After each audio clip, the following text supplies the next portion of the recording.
owners will end the WNBA. Really trying to get a landing spot for tons of issues, not just housing or minimums or tagging a percentage of revenue. If the players are not going to move on a revenue split versus derive revenue share off of a fixed number, what is your opinion on what happens? Maybe the end of the WNBA. Man, I heard something this morning, and it stopped me cold. Not because it was loud, not because it was dramatic, but because it sounded too calm to ignore. David Samson said it casually, almost offhand. The players are going to cave. And that sentence matters more than people realize. Because when you strip away the social media noise, the slogans, the strike talk, and the headlines, the WNBA is staring at something it has never had to face before. A moment where attention and survival are no longer the same thing. A moment where curiosity showed up, stayed briefly, and then started drifting away. Adam Silver is watching this. Owners are watching this. Players are watching this. And the data from Team USA camp last weekend did not whisper. It spoke clearly. Day 1, curiosity. Day 2, decline. Day 3, collapse. That is not growth. That is a warning. This league just experienced the biggest surge of relevance it has ever had.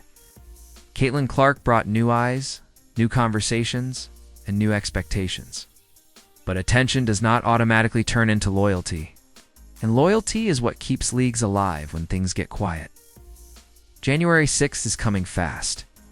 In a matter of weeks, the WNBA and its players must lock in a new collective bargaining agreement.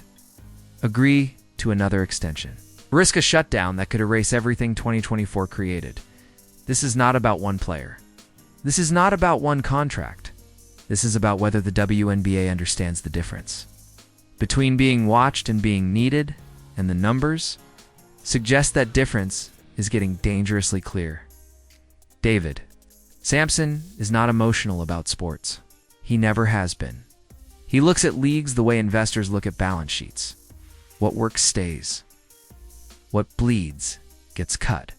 And that is why his prediction hit so hard. When Samson says players are going to cave, he is not insulting them. He is describing leverage. And leverage is where this entire CBA fight either survives or collapses. The WNBA players want revenue sharing tied directly to league growth.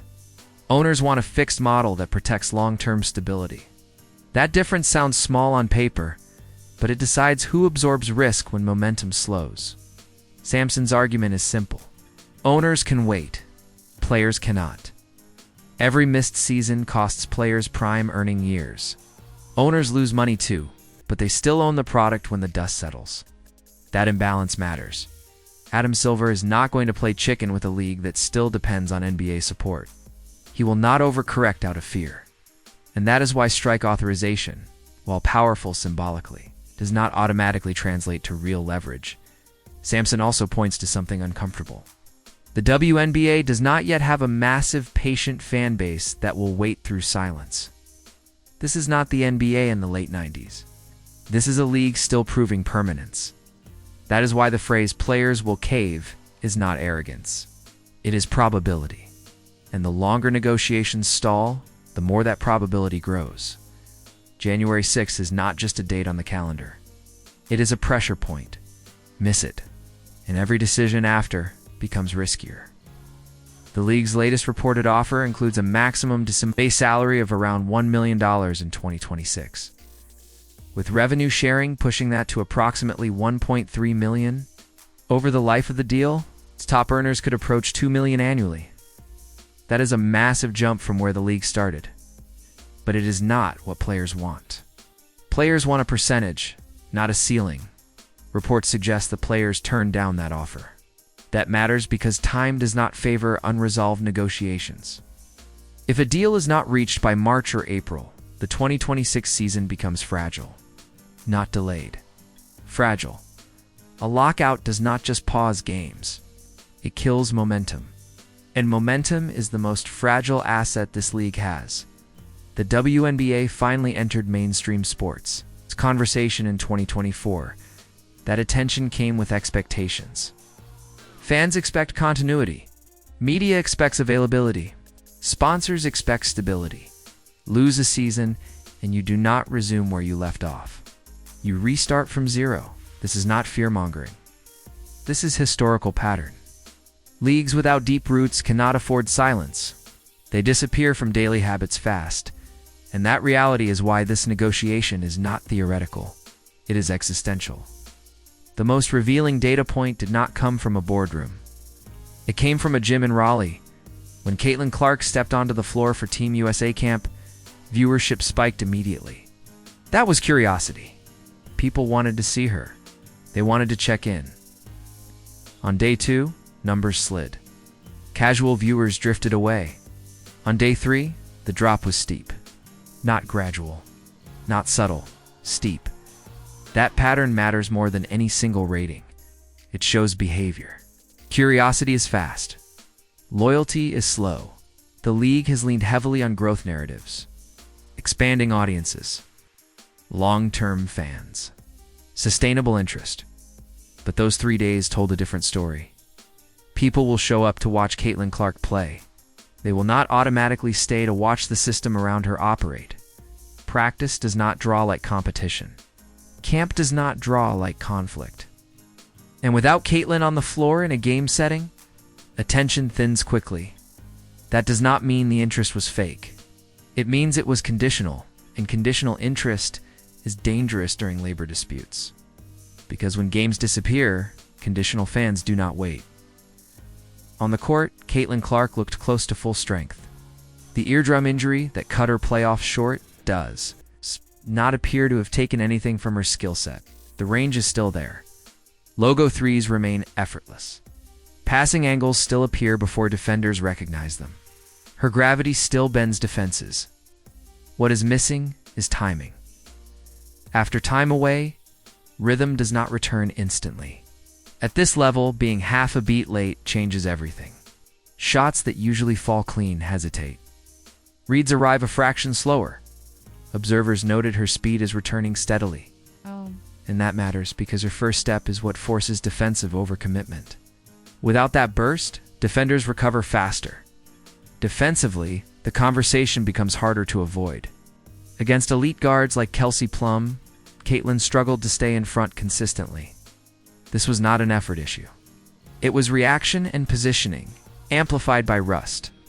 Camp environments exist to expose weaknesses, not hide them. And that is exactly what happened. None of this diminishes her value. It contextualizes it.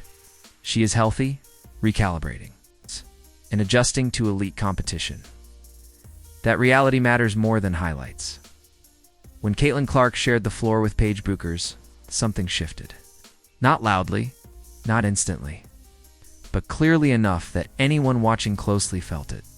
This was not about rivalry. It was not about debate. It was about fit. Their styles did not compete for oxygen.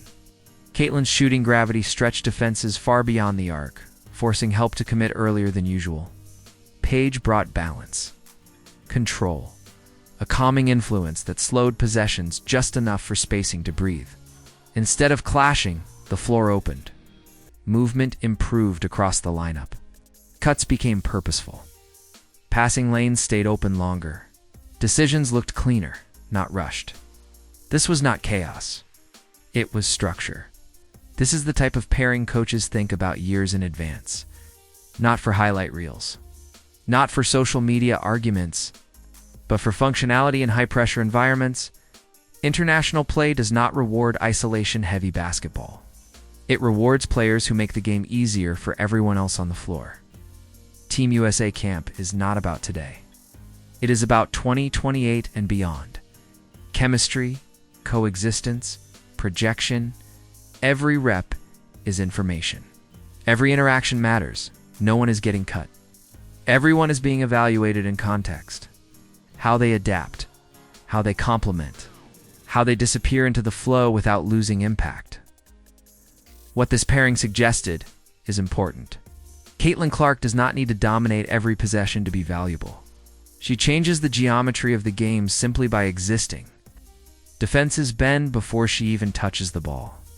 That matters for Team USA, and it matters for the league. Because it shows her value is not limited to box scores. But again, that value only matters if people are watching. One of the most telling signals did not come from the court. It came from the screens. Chloe Peterson received rare extended access to Caitlin Clark during Team USA camp. This was not surface-level content. It was thoughtful, detailed, context-rich. The kind of reporting fans often claim they want, and it barely moved the needle. Engagement numbers were surprisingly low, especially when compared to Caitlin's in-game poll or short highlight clips. Meanwhile, 30-second videos of logo threes exploded across platforms within hours. This is not an indictment of journalism. It is not a criticism of effort or quality. It is a reflection of audience behavior. Fans want spectacle. They want moments. They want drama they can consume instantly. They do not consistently sit with process. They do not linger on development. They rarely reward patience. That gap matters more than people realize. Because leagues need fans who care when nothing is happening. Fans who stay engaged during pauses. Fans who read, listen, and wait. Right now, Caitlin Clark's audience shows up to watch her play. They do not reliably show up to watch her prepare. They react to outcomes, not journeys. That difference defines the risk facing the WNBA. A fan base built on moments struggles during silence. And silence is exactly what labor disputes create. Some pointed to unrivaled as a safety net. A place players could land if negotiations stalled or seasons paused. On paper, it sounded like leverage. In reality, the audience did not follow. Unrivaled failed to deliver the viewership many expected. It did not absorb attention. It did not redirect momentum. It did not pressure decision makers. That matters because leverage only exists if attention moves with you. Without audience migration, alternative platforms lose power fast. When your backup plan underperforms before your main product even pauses. That is not bad luck. That is structural weakness. It means there is no cushion, no soft landing, no safety valve. If the WNBA goes dark, there is nowhere for that attention to go. And attention does not wait. It migrates. It finds new habits, new stars, new narratives. Once those habits form, they are hard to break. This is why the unrivaled numbers are more than a side story. They are a warning. They show how fragile this ecosystem still is, how dependent it remains on a single platform staying active. That reality should worry everyone involved, from players to executives to sponsors. The uncomfortable truth is this. The WNBA experienced a one-year spike in relevance because Caitlin Clark entered at the perfect moment. Talent, personality, timing. That combination created energy the league had never seen before. But spikes do not build businesses. Foundations do. The viewership trends from Team USA camp showed volatility, not stability. Curiosity appeared quickly, then faded just as fast. That pattern repeated itself across platforms. At the same time, CBA negotiations stalled. Momentum slowed. Backup plans failed to deliver. Each of those factors alone is manageable. Together, they become dangerous. This is how windows close. Quietly at first. Then suddenly, the WNBA does not yet have decades of loyalty to lean on. It does not have generations of fans who wait patiently through silence. Casual fans do not do that. They move on, lose 2026, and the restart is brutal. Not emotionally, structurally. Sponsors hesitate. Media attention shifts. Casual viewers forget routines they never fully formed. This is not pessimism. It is pattern recognition. The league is being tested not during success, but during uncertainty. And that is where foundations either hold or crack. Caitlin Clark did her part. She delivered ratings. She rewrote record books. She pulled the league back into national conversation. What happens next is not on her. It is on leadership. On negotiation. On understanding the difference between attention and attachment. Attention fades fast. Attachment survives silence. Right now, the WNBA stands at a crossroads it did not plan for. One path leads to stability, patience, and long-term investment. The other leads to missed seasons, fractured momentum, and a fan base that has already shown it does not wait around. The numbers from Team USA camp were not random. They were a signal. Day 1 curiosity. Day 2 decline. Day 3 collapse. That is not sustainable growth. That is a warning shot. If negotiations stretch into spring without resolution, the damage compounds. Lose time, and you lose habits. Lose habits, and you lose people. The question is simple. Does the league learn from this moment, or does it waste the biggest opportunity it has ever had? That chapter is being written behind closed doors right now, quietly, deliberately, and the consequences will not show up immediately. They will show up years from now, when people ask how a moment that big slipped away. Share your thoughts in the comments, and don't forget to like and subscribe for more dives into Hollywood's hidden history.